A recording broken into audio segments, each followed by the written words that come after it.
Hello, everybody, and welcome. This is Lizzie and Justin, and it is Sunday at a slightly different time than our scheduled time. But we are here and very happy to be here with a beautiful source that Justin has brought today by the amazing Raina Maria Rilke, translated by Anita Barrows and Giovanna Macy. And as usual, we are going to be entering into the conversation with our good and open hearts and wondering where this is going to go and how it's going to unfold. Just for anybody who might be new here today, just to say you're very, very welcome here with us. And anybody who has been here for a while, of course, your listening and your continual support in this makes this what it is. So thank you for being here and for finding yourself in the things that we say as well. We are firmly believing that this is a conversation between all of us, not just us two. And so your comments and your feedback and the way that this lands with you always means something to us. So if you feel like commenting, if you feel like telling everybody else about us, whatever you would like to do about that, we are very, very welcoming of all of that. So thank you for being our community and for being with us. And let's see where this takes us. Thank you so much, Lizzie. I want to remind everyone that we have an email address now. So if you're not on Facebook and you're a podcast listener or a YouTube follower or something, you can just email us at hello@turningtowards.life. So that's the same address as our website, which has all the films of our conversations on it. So that's hello@turningtowards.life. We would love to hear from you. And here is our source for this week. Again, always findable. If you're listening to a recording, we'll post it with a podcast or we'll post it on the website. And if you're here with us live on Facebook, it's in the Facebook group. And this is, I believe, in all that has never yet been spoken by Raina Maria Rilke. And I want to say a little bit, Lizzie, before I read this, about how come this week. So we're doing this at 3:30 in the afternoon UK time instead of our normal Sunday morning because, as you know, Lizzie, we are on the fourth day of the last session of our year-long coaching program. And everyone's been, who's a participant in the program, has been stepping in this weekend and letting everyone on the program see their coaching. And we've been talking to everyone and helping people take the next steps in their development. And so often for all of us, of course, I include myself in this, it's such a big step in our development to find what it is that we haven't said yet, to find that of ourselves that we haven't brought into the world yet. And I so think that all of our work, coaching and helping people to do this work with other people, is really about helping what hasn't been born into the world get born. So it just felt like the one to bring on this particular day, given what we're in the middle of. So I believe in all that has never yet been spoken. I want to free what waits within me, so that what no one has dared to wish for may for once spring clear without my contriving. If this is arrogant, God, forgive me, but this is what I need to say. May what I do flow from me like a river, no forcing and no holding back, the way it is with children. Then in these swelling and ebbing currents, these deepening tides moving out, returning, I will sing you as no one ever has, streaming through widening channels into the open sea.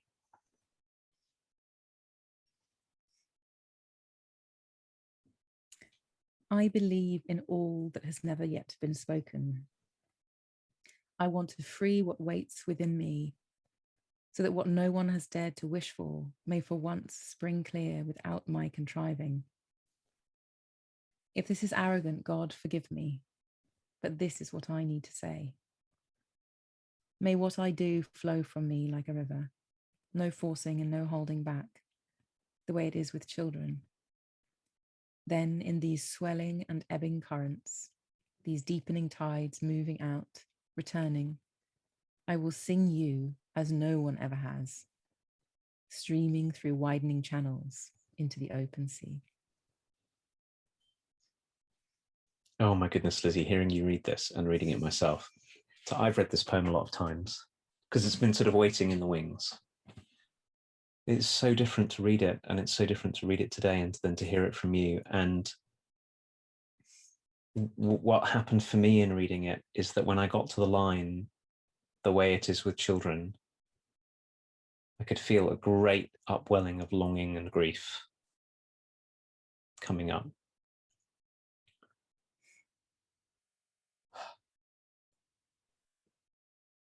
Because it's true, right? When we're children, if we've come into the world in a nurturing enough environment, then for a while, there's no forcing and no holding back. Just what is there to come through comes. And the grief part in it in me is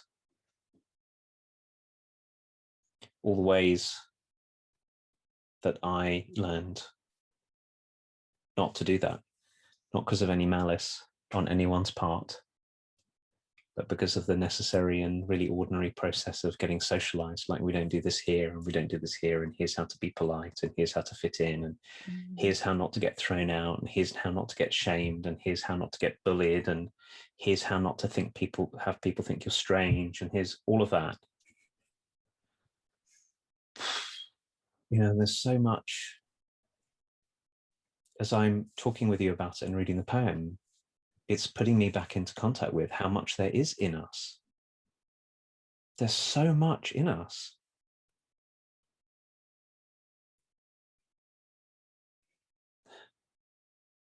So I'm really moved then by Rilke's words. I want to free what waits within me, so that what no one has dared to wish for may for once spring clear. So the other part of it for me is realizing that there's sort of two difficulties with this. So one is the difficulty that starts with we grow up in a culture and a family and a society and everything that we have to leave out.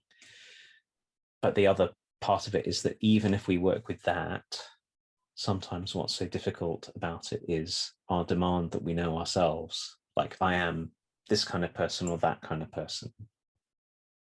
And right now, as I'm talking to you, I can feel, oh my goodness, the shouting and yelling and singing and raging and longing and playing and, you know, all of the ways I barely know myself and how they want to burst out too.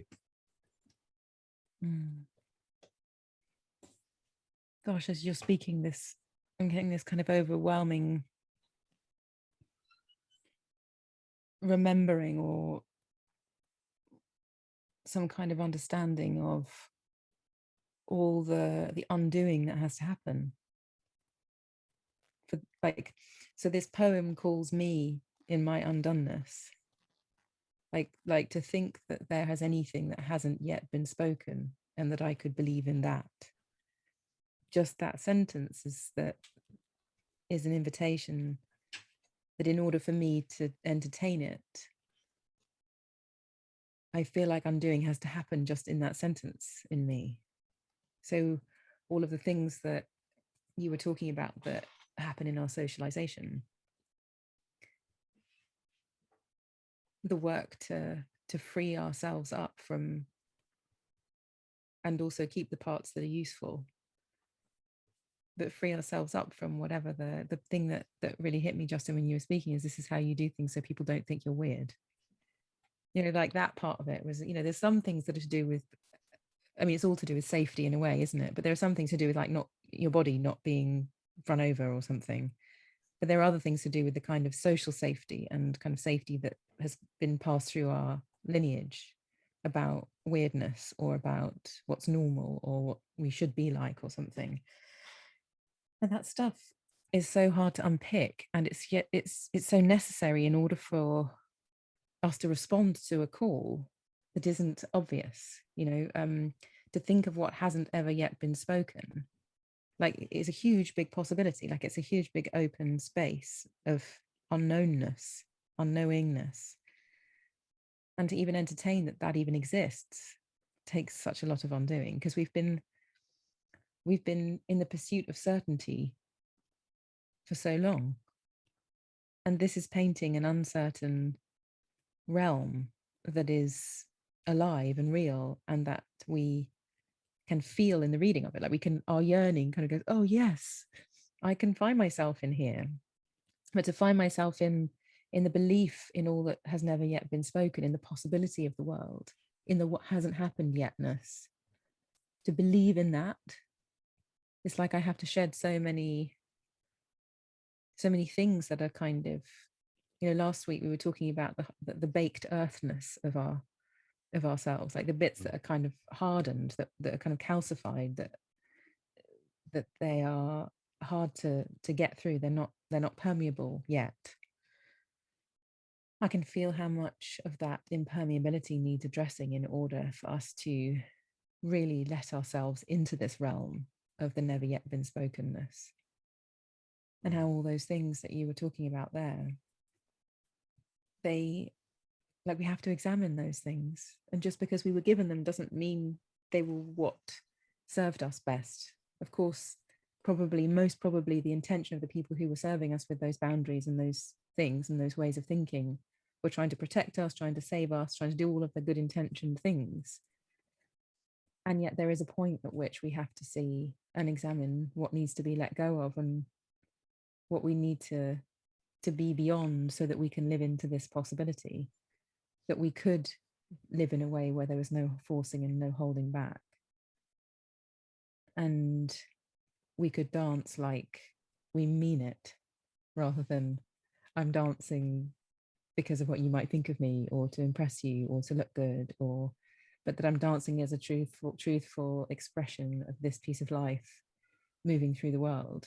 And what might that be like? And what might I have to let go of in order to feel that kind of freedom? Dancing is such a great example for me because, first of all, one way or another, very early on, I found out that dancing was a place that I would get shamed. And here's the thing I want to pick up on. Actually, I realized one part of this in what you said is, the people who gave us boundaries didn't even necessarily give us the boundaries that we ended up with. They did their best.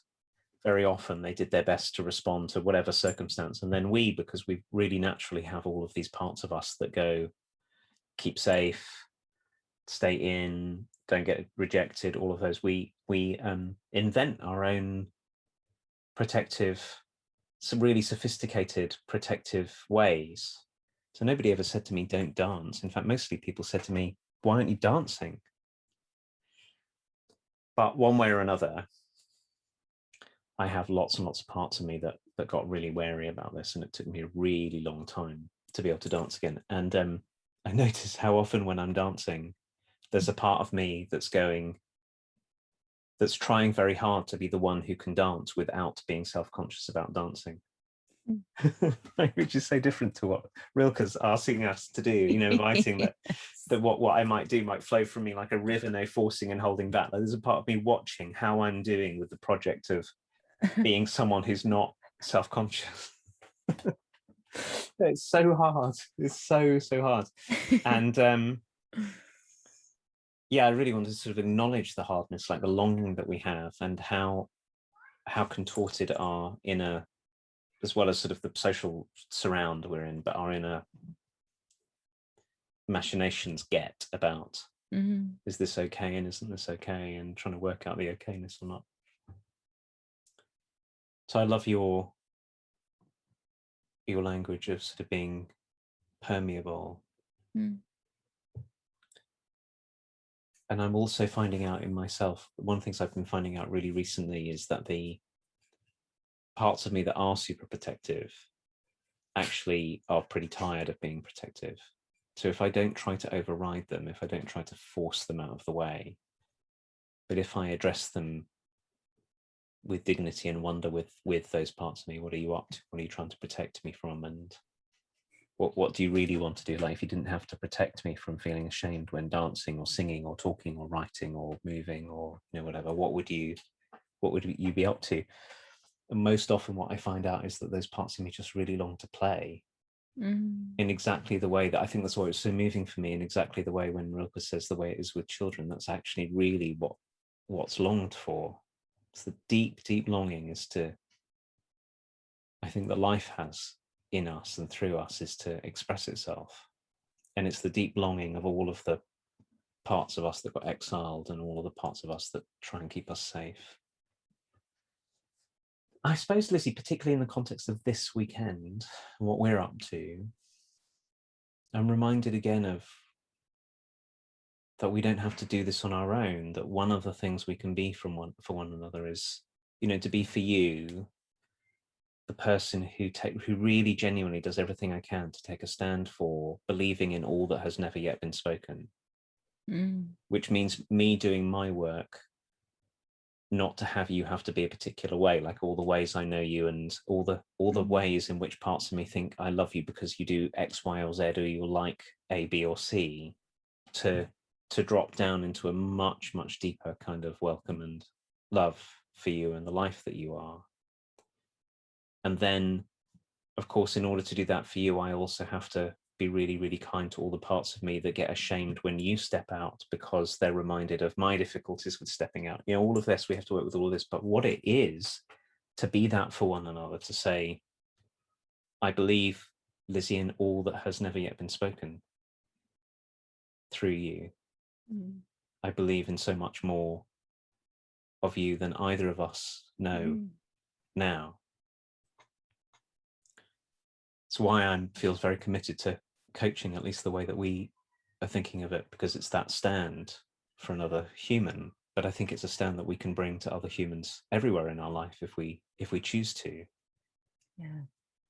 And I think we really need it, because there's so much that we don't know how to do or how to respond to or how to feel or how to say,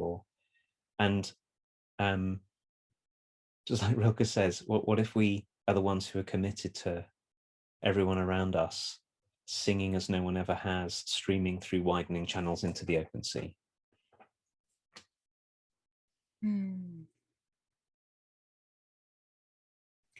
So I feel like I'm kind of on the edge of being able to say something, and I'm just going to give it a go. But it feels like, from what you're saying, there's an invitation here to live in the space of and. Like, you might be being like you're being, and I might have all my responses to that.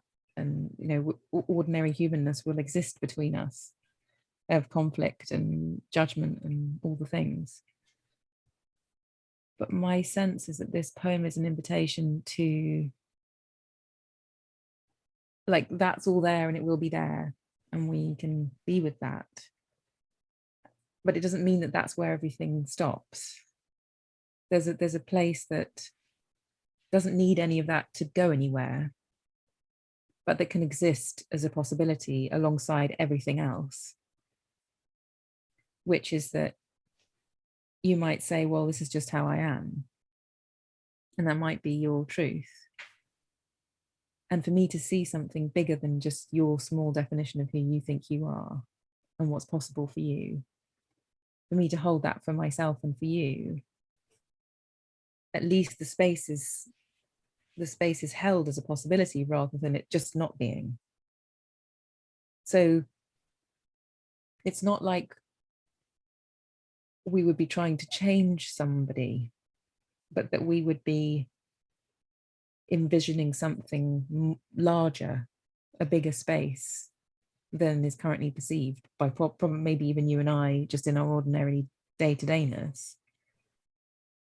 But this kind of conversation and this kind of reflection, this kind of invitation in this poem shows me my never yet spokenness that can be in service to your never yet spokenness, that is a more awake relationship to what life in all of its fullness might be, rather than a kind of small definition of what's possible for us, given what's happened to now.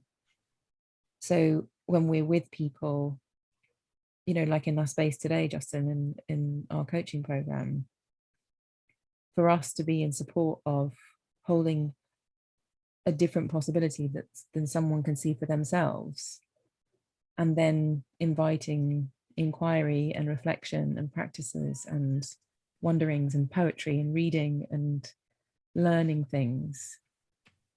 So many times I experience on the program, Justin, when people say, I don't know what this is, what are we doing? I don't understand. And in that moment, it's like we have to be right there with the non-understanding, and also holding something much, a bigger, deeper perspective for both of us, so that there is somewhere to live into. Like, it seems this whole all that has never yet been spoken realm, it feels so true to me when I read that sentence, and it's true to my experience of working with people and working with myself. Like this, for example, Justin, turning towards life lived in the never yet spoken space forever until it didn't. But this was there, this was possible, this became possible, this was born out of stepping over some threshold of alreadiness to unknown and to see. And then this thing that we have in our hands now is a self, a collection of words, sounds, meanings, poems, song lyrics that is in this realm.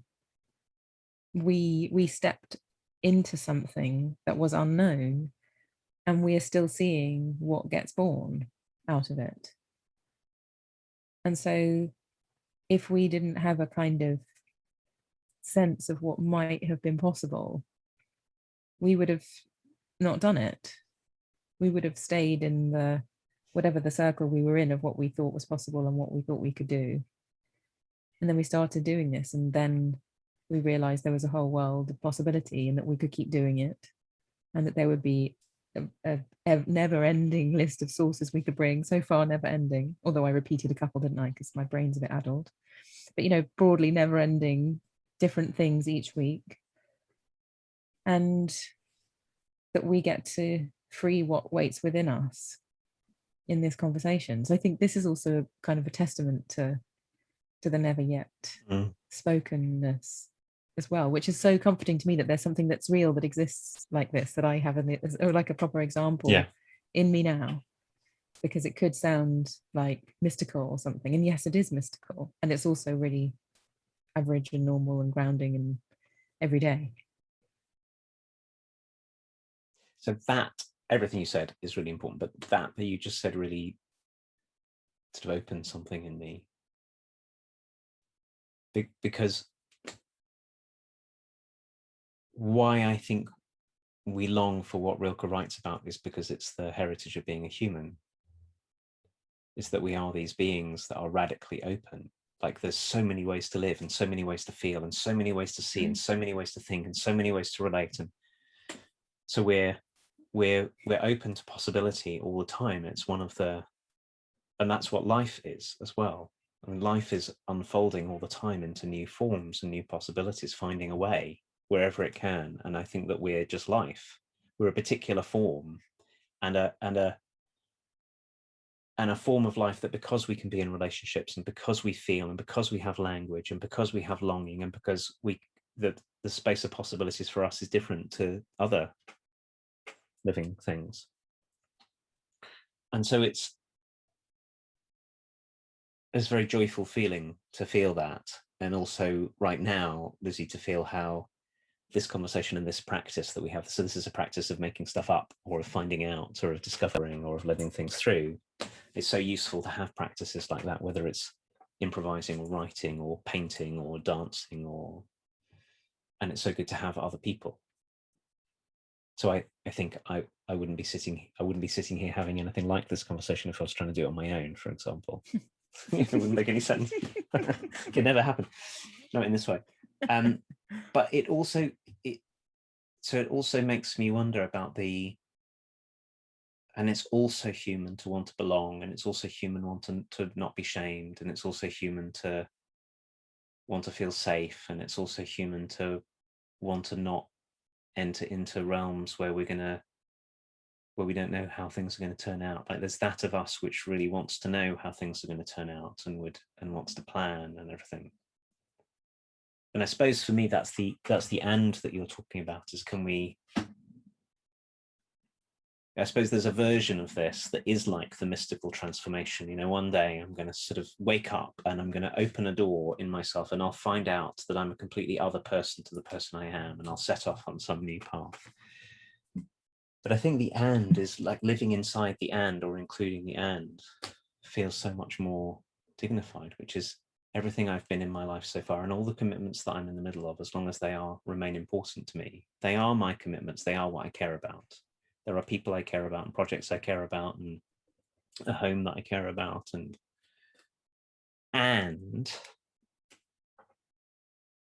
can I not have that be the end of it?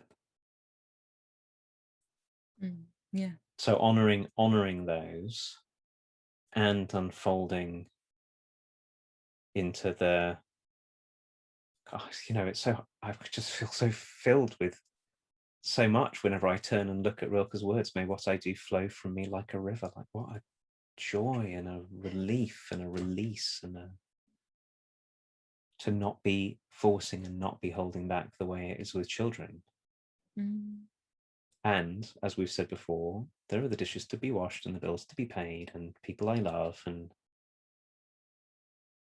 I think, though, that for one reason or another, maybe it's one of these sort of big societal forces of the times that we're in, that we often talk about, the sort of the meta narrative of our time,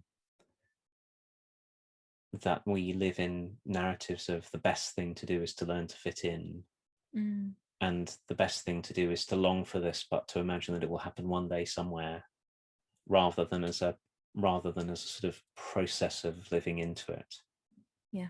So maybe that's the thing. One way to read Rilke is not like I'm going to have this something going to wake up and I'll be flowing like the ocean, but more like, can I live a life and be with people where I can, and be the kind of person where I can that attends to this, so that more and more as my life goes on, the swelling and ebbing currents, the deepening tides moving out and returning, have a place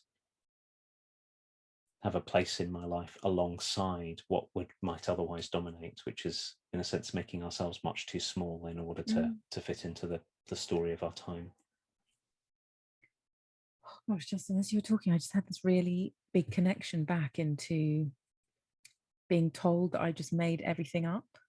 You know, I don't know if you've ever had an experience where someone goes, well, you've just completely made that up. And in the way that it got said to me, so a couple of sentences ago, you said, you know, we're just making this up. And I suddenly thought, oh my God, I can feel that place in me, that part that interpreted then, from then on, that my making stuff up was really not a very good thing. And now, coming at it from this point of view, and you having just brought that to me, I really feel kind of shocked, because in my reality now, I don't think anything else is happening apart from making stuff up. So I'm really kind of shocked in this moment, and I feel really seen by this beautiful Rilke poem, because it's almost affirming the fact that we are just making stuff up. There isn't like a bank of data that we take things from that's acceptable, and the rest of it's just a load of old codswallop. It's like our creation, our creativity, our generation of stuff from our being, and making things up. Like, what's more beautiful than that?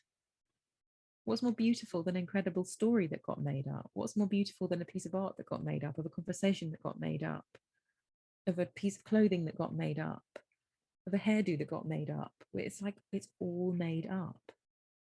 And I think I don't know, I think I need to think about this more, because I feel like there's a really big underpinning belief that there's something that I should be doing that isn't made up. And I can kind of feel myself on the edges of it at the moment. Of I feel like I have a path that I'm supposed to be on, and I'm trying to be on it, but that me making it up, somehow I've believed that it hasn't been, like, that's not the way to do life. And in this moment, I'm just kind of feeling really wide-eyed and like, well, if it's all made up and it's mine to make up, how does that change things? Like, what if I am the maker of my life rather than trying to scrabble around in the dark for the thing that's mine to be or to have or to do? And yeah, I can feel it's quite a kind of bedrocky place in me. Like I've hit a place of, oh my gosh, if I look into that some more, something quite large will shift in my perception of what it means to be myself and to be a human being as well. Such a lovely place to end, Lizzie, on that invitation of yours. And I'm left, as we close, with this imagining and this wondering about what if really to be human is to make up that which will bring life, and that which will heal us and other people around us, and that which will inspire, and that which will deepen and love, and that which will have, I'm just going to quote Rilke again,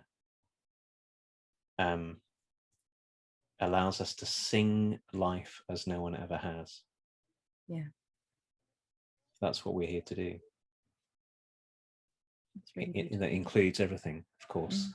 washing the dishes and paying the Yes. bills and raising our children. And yes. Oh my goodness. Well, I want to dedicate this conversation to everybody who has been, if you are listening, you'll know who you are, who's been on PCCY, which is the program that we're just ending today. Because I feel so strongly, Lizzie, that group of 18 people plus the 6 of us who've been guiding this year, that situation has really flowed into and given rise to this conversation today. So I feel very grateful for all of them and all of us. And to you, of course, and to everyone who's listening. So thank you so much for being with us. And we are planning on being back next week. And if you are one of the people who join us live in our Facebook group on a Sunday morning, I think in all likelihood, we will be here at our usual time of 9 a.m. UK. And we will really look forward to being with you then. Thanks, Justin. Thank you, everybody. See you next Bye-bye. week.